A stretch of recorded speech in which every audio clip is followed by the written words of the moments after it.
por el corazón de entendimiento. Tuve que salir a pues de manera muy pronta a un viaje de trabajo y bueno, pues se complicó la agenda en el día y pues ya no pude poder desconectarme del trabajo para poder dar clase, pero gracias por su corazón y porque pues entienden esa parte que pues de repente puede complicarse la agenda. Y hablábamos en una clase previa acerca de escuchar la voz de Dios, de cómo escuchar la voz de Dios, cómo escuchar o cómo aprender a identificar o buscar el rostro de Dios cuando tenemos una duda o una necesidad de atender algo y que no sabemos si esto viene de Dios, si es un sí o es un no. Y lo veíamos en el ejemplo de Gedeón. Cuando Gedeón le pidió a Dios y puso la evidencia, yo les decía que algo maravilloso que Dios nos permite es poner nosotros la evidencia y que sea Dios quien obra a través de esa evidencia. Y Gedeón le decía a Dios, si yo saco el vellón a la era y queda todo mojado y todo lo demás seco, pues entonces entenderé que esto viene de parte tuya. Pero si el vellón, después le dice Gedeón, perdóname si vuelvo a insistir, si vuelvo a preguntarte, a pedirte esto, pero una vez más, si todo quedara seco y solamente el vellón mojado, pues entenderé que esto viene de ti. Y así sucede en ambas ocasiones, y entonces es que Gedeón entiende que Dios está hablando a su vida en algo muy particular para cumplir un propósito en específico. En el Antiguo Testamento, los sacerdotes portaban un pectoral, así se le llamaba, dentro de las vestiduras sacerdotales. Y en este pectoral estaban 12 cuadritos, digamos, y en cada cuadrito estaba una de las piedrecitas que representaba a cada una de las 12 tribus de Israel, pero también en cada una de ellas pues estaba escrito el nombre de la tribu. Previo a esas piedrecitas, había como una especie de costalito o de bolsita dentro del pectoral, donde el sacerdote portaba dos piedras que se llamaban en ese tiempo el Urim y el Tumim. Estas piedras eran una forma de consultar a Dios, el pueblo de Israel. Dios le instituyó que por medio de esas piedras le hablaría. Cuando nosotros leímos el caso de David cuando va y consulta a Dios y le dice, he de venir a destruir este poblado, y Dios le dice, sí, pero ahí David consulta el Urim y el Tumim. Y el Urim y el Tumim solo había dos decisiones, o era sí o era no. Existen de parte de Dios momentos en los que Dios va a responder de una u otra forma, con un sí o con un no. Lo tomamos como una referencia para nosotros, que incluso podemos evaluar esa referencia, que en Dios no hay medias tintas. Dios no es como que de repente pueda decir, bueno, mira, pues quién sabe, podríamos evaluarlo, no lo sé. Para Dios es un sí o es un no. En algunos casos incluso podrá guardar un tiempo silencio. Por eso no quiere decir que sea una decisión de Dios a medias tintas, sino está esperando Dios un tiempo para que, de acuerdo al tiempo de la vida, como le dijo Dios a Abraham en la promesa de Isaac, en el tiempo de Dios vendrá la respuesta, pero siempre la respuesta de Dios será un sí o será un no. Y ahí es donde nosotros tenemos que ejecutar. A veces será un sí donde no nos guste o donde sí nos guste, o habrá momentos en los que será un no en donde no nos guste o en donde sí nos guste. Apocalipsis 3:15 dice, yo conozco tus obras, que ni eres frío ni caliente. Ojalá fueses frío o caliente, pero por cuanto eres tibio y no frío ni caliente, te vomitaré de mi boca. Esto hace referencia a que en Dios no hay medias tintas, no hay decisiones a medias. O la realidad es que eres mucho enfocado a un sí o mucho enfocado a un no, pero siempre los extremos, o es sí o es no. Nada para Dios quedará en medio. Lo tomamos como referencia porque dice, yo no tolero. Es como cuando nosotros nos acercan un alimento que no toleramos, que nos produce asco, que nos produce vómito. Eso es exactamente lo que la tibieza le produce a Dios. Las medias tintas, los colores grises, los más o menos. Dios espera que o nos metamos de lleno con Él, o la realidad es que no nos metamos.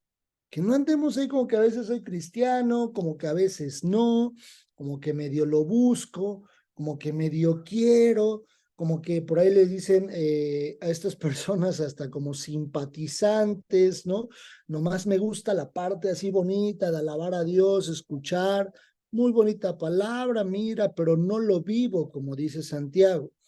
La palabra de Dios es muy clara que Dios es muy, muy tajante al sí y al no.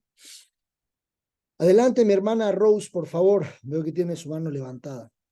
Sí, perdóneme, hermano. Eh, ¿El Urim y el Turim es algo físico? Sí, exacto, es algo físico. Eran Es, dos piedrecitas que existían en ese ah, tiempo, las tenían dentro del pectoral. Entonces decían, tráete el Urim y el Tumim, y ahí es como consultaban a Dios. Hoy de hecho, ah, hay prácticas que se pueden tomar incorrectas derivado de eso, como la suerte, ¿no? Echar la suerte, a ver si cae azul o cae rojo. ajá, No funcionaba así como algo de suerte, sino que era algo que Dios había instituido, pero solo en ese tiempo, a lo uh-huh, que lo tomamos solo como referencia en saber que la respuesta de Dios iba a ser sí o no, no para que nosotros practiquemos una respuesta de Dios con el sí y el no por medio del Urim y el Tumim. Para nosotros no es vigente, porque de entrada nosotros no somos judíos y solamente era instituido en ese tiempo. Hoy tenemos el libre acceso derivado de que el velo ha sido partido en dos para poder consultar a Dios, ¿vale? ok, gracias, hermano. Listo. Éxodo 25-22 dice la Biblia que si usted el antetexto y el posttexto, recuerden que siempre para poder tomar como referencia un versículo hay que leer el antetexto y el posttexto. ¿Qué es esto? Es parte de la hermenéutica que lo van a ver en quinto semestre, pero es importante que leamos previo a un versículo y también posterior a ese versículo para entender el contexto real de cómo se aplica ese versículo. Entonces, Éxodo 25 nos habla de cuando Dios habla a Moisés acerca del tabernáculo y le empieza a instituir qué debería de haber dentro del tabernáculo en todo el capítulo 25, diferentes elementos. Pero hay una parte cuando llega al arca del pacto y cuando le empieza a decir acerca del arca del pacto, en el versículo 22 le dice, y de allí me declararé a ti y hablaré contigo de sobre el propiciatorio de entre los dos querubines que están sobre el arca del testimonio, todo lo que yo te mandaré por los hijos, para los hijos de Israel. Esto es una evidencia de que congregarnos es algo que Dios instituyó desde el Antiguo Testamento. Por supuesto, hoy hay oportunidad de escuchar algunas transmisiones virtuales, pero cuando hay una santa convocatoria una asamblea o un tiempo en el que se convoca de buscar a Dios dentro de su casa, dentro del templo, aplica muy bien este versículo porque dice, y de allí me declararé. Nosotros cuando entramos a la casa de Dios es como si recorriéramos el tabernáculo, el lugar santo y el lugar santísimo donde está el arca, donde está su presencia y dice, de allí me declararé.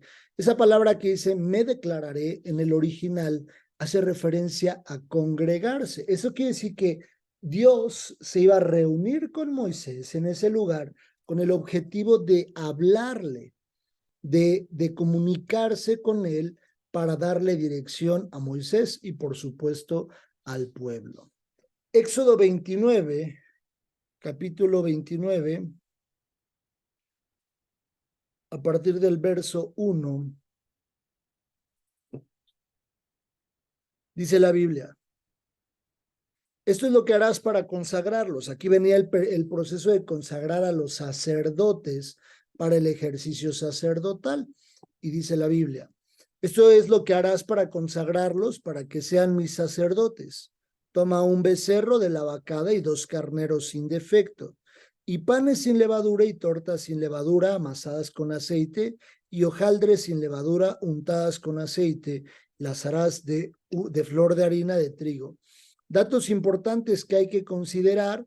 Si se dan cuenta, dice, toma un becerro de la vaca y 2 carneros sin defecto. Algo así de lo mejor, de lo mejor. Y luego dice panes sin levadura. Recuerden aquel versículo en los evangelios que dice que un poco de levadura leuda toda la masa. Ajá.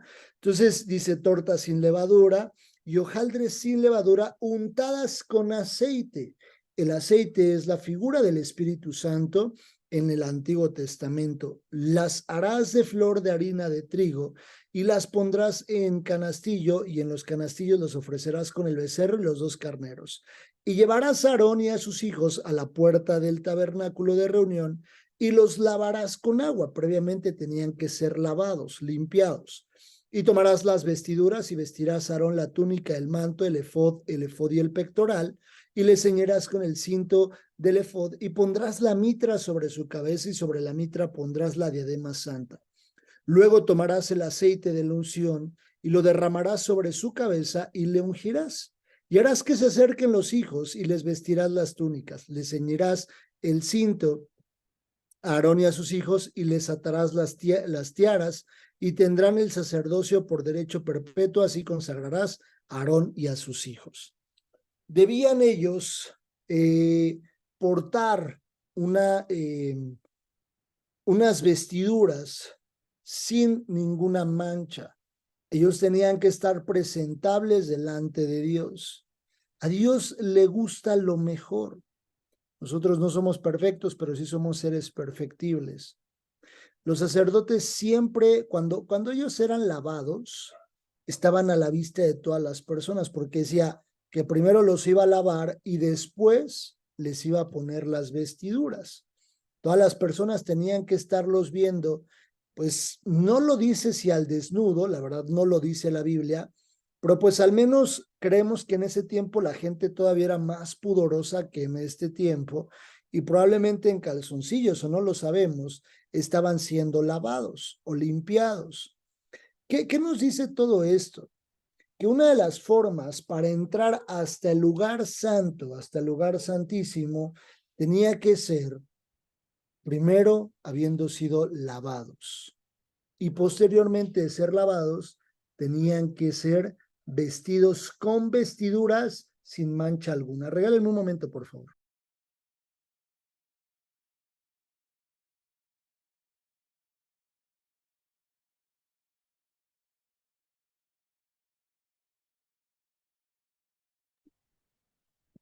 Listo. Entonces, ellos tenían que portar vestiduras limpias.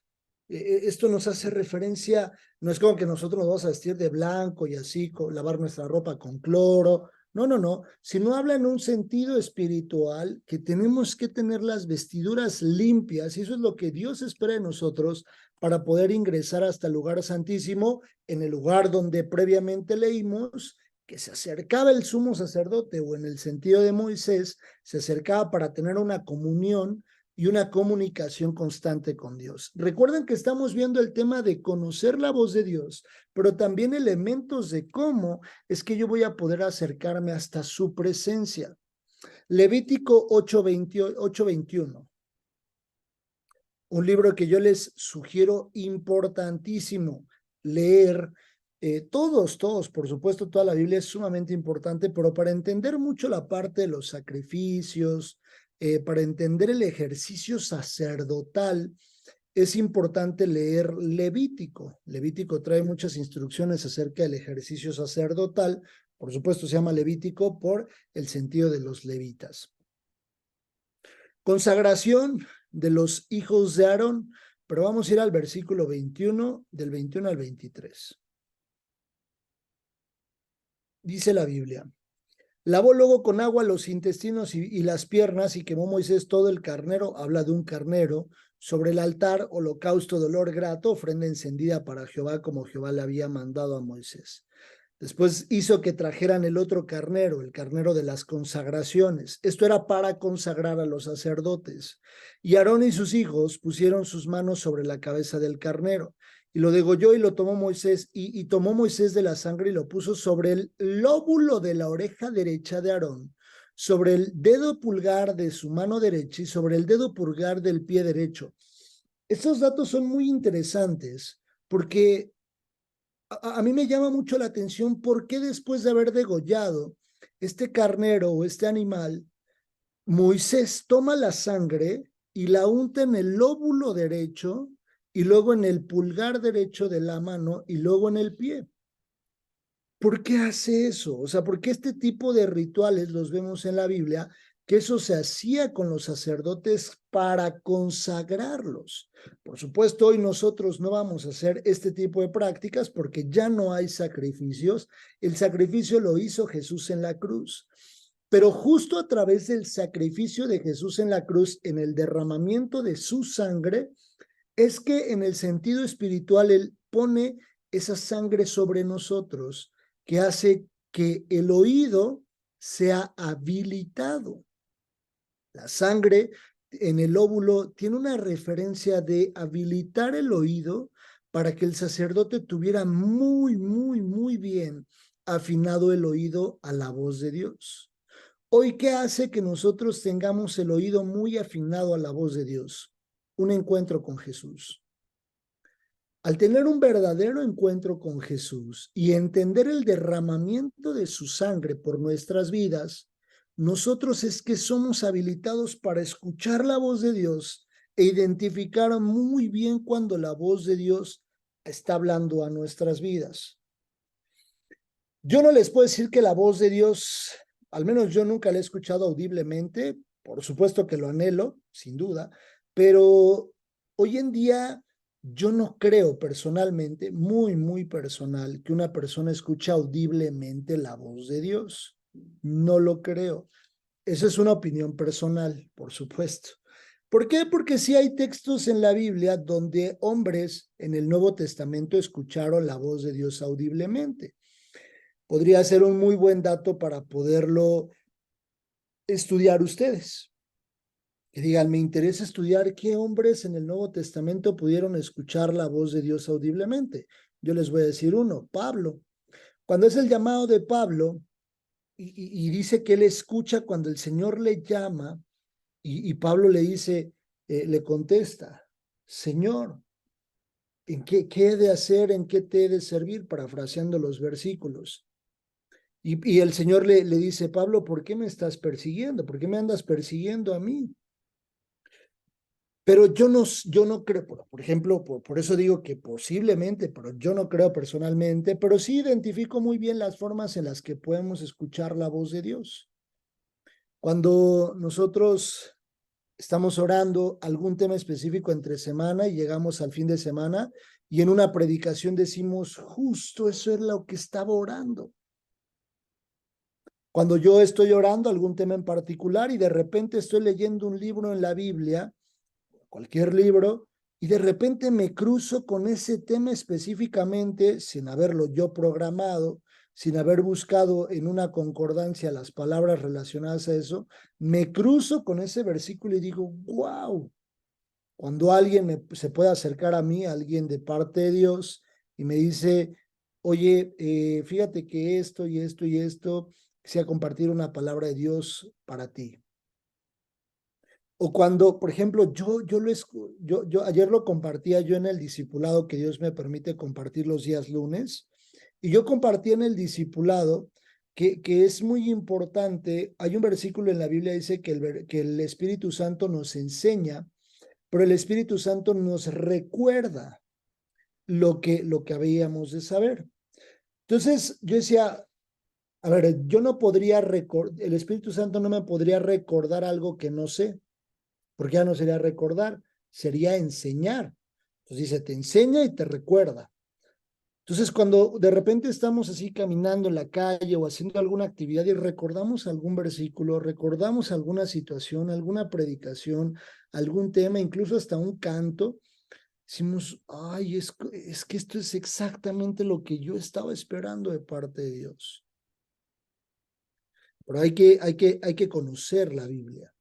Hay que sentarnos a estudiar, hay que agarrar la Biblia y leer algunos capítulos, entenderla, porque si no, ¿qué nos va a recordar? Yo ayer les decía un ejemplo. Es como si yo les dijera ahorita a ustedes aquí en la clase, ¿se acuerdan cuando fuimos a Six Flags? Sí, acuérdense cuando fuimos a Six Flags, el otro día que fuimos, ¿se acuerdan un sábado que fuimos a Six Flags, que nos la pasamos súper bomba y todos estábamos ahí? Y todos ustedes me dirían, no me acuerdo, porque no lo vivimos, porque no sucedió. Entonces el Espíritu Santo no podría recordarnos algo que nosotros no sabemos, que no hemos pasado. Pero si yo ya pasé mis ojos por Levítico 8, donde dice que, y lo degolló y tomó Moisés de la sangre y le puso sobre el lóbulo de la oreja derecha a Aarón y sobre el dedo pulgar de su mano derecha y sobre el dedo pulgar de su pie derecho, y Dios me lo recuerda, el Espíritu Santo me lo recuerda, pues claro, porque ya algún día lo aprendí. Si en algún momento tengo una situación complicada y necesito la confirmación de parte de Dios para saber si me muevo o no me muevo, el Espíritu Santo me va a recordar que alguna vez estudiamos Gedeón y que Gedeón utilizó una evidencia sobrenatural para pedirle a Dios la confirmación. Entonces eso nos lo va a recordar y tendremos el camino para ir y atenderlo de la forma que entonces Dios esté esperando. ¿Cómo conoceremos ese recordatorio? Habiendo estudiado previamente la Biblia. La preparación de un líder. Siempre, siempre será importante que un buen líder se prepare, que un líder se prepare. Hemos terminado ya la voz de Dios. Me salté estos versículos porque tienen que ver todo el contexto de lo que hablaba yo hace un momento y solo se los dejo en la presentación para que los estudien. La preparación de un líder. Un líder tiene que estar preparado. No sé si hasta ahorita tienen alguna duda o comentario en el tema de escuchar la voz de Dios. ¿Todo está claro para avanzar al siguiente tema? ¿Sí? ¿Todo bien? Perfecto, buenísimo. Entonces, la preparación de un líder. Un líder tiene que prepararse. No es como que de repente, pues así de la nada, ya va a empezar a ejecutar el liderazgo. Hay un caso en la Biblia de un hombre que ya empezaba a tener ciertos rasgos de liderazgo, porque era un pastor de ovejas, a ver si ustedes me dicen quién era, y era pastorcillo de ovejas, y de repente es enviado un hombre de Dios, un profeta para ungir a este hombre. Lo unge, pero no necesariamente a partir de que lo unge empieza su liderazgo. Empezó un caminar constante hasta que Dios le entrega ese liderazgo. Pero en ese camino se tuvo que preparar. ¿Quién es? David. David, excelente. Este hombre, el rey David, justo, se preparó para alcanzar ese propósito. Un elemento muy importante, muy importante, la adoración.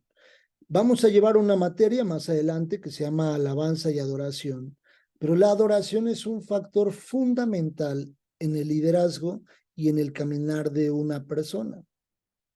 La adoración es un medio que podemos usar para decirle a Dios, aun cuando las cosas no están funcionando, aun cuando las cosas no están bien, aun cuando las cosas no son como las que yo quiero, o como yo quiero están funcionando. Es una forma de decirle a Dios cuán especial es Él para nosotros.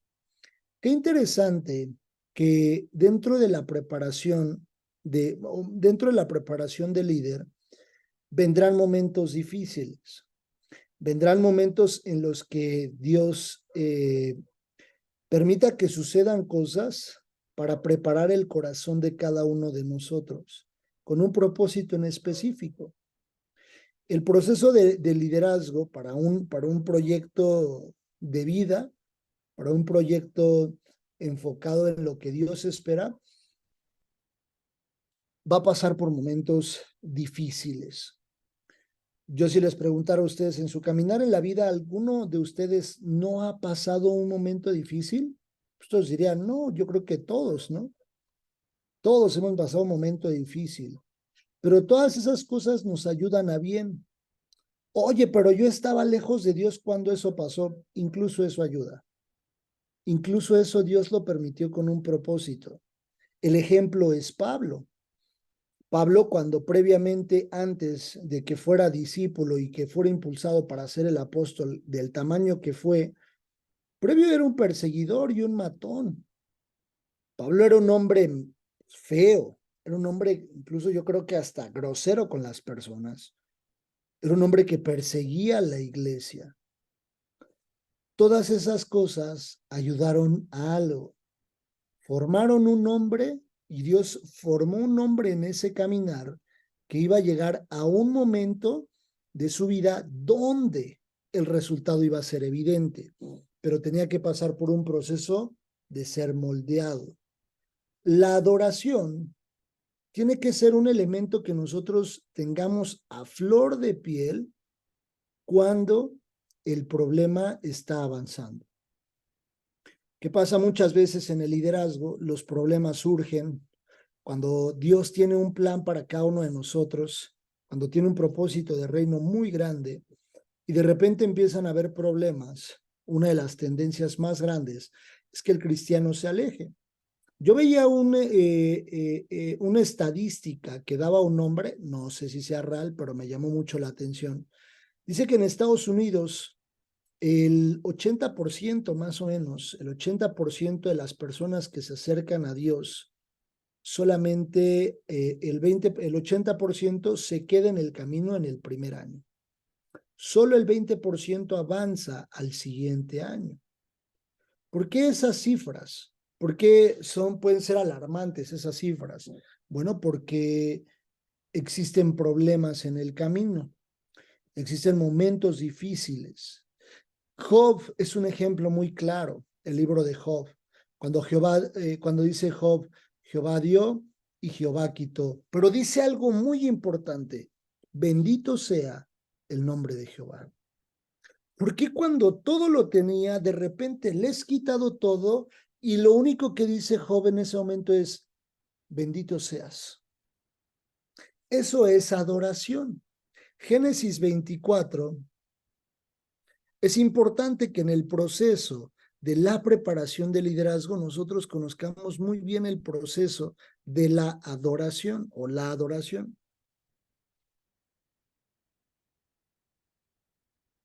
Cuando Dios favorece a lo que nosotros anhelamos, el contexto o el antetexto de este versículo es que Abraham busca esposa para Isaac, para su hijo.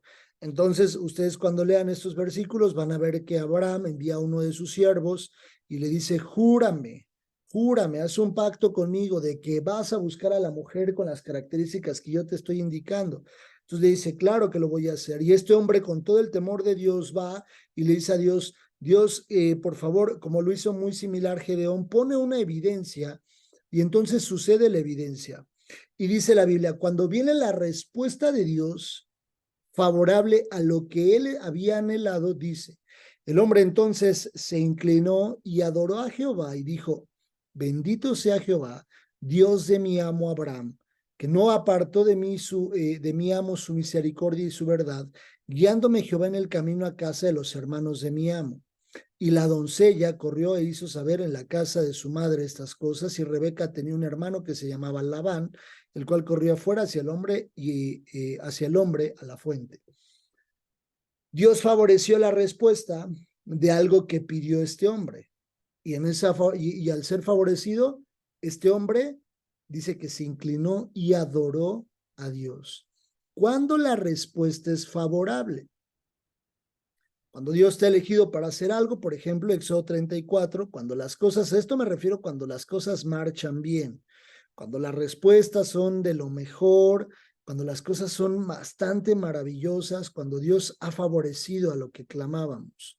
Dice la Biblia en Éxodo 34.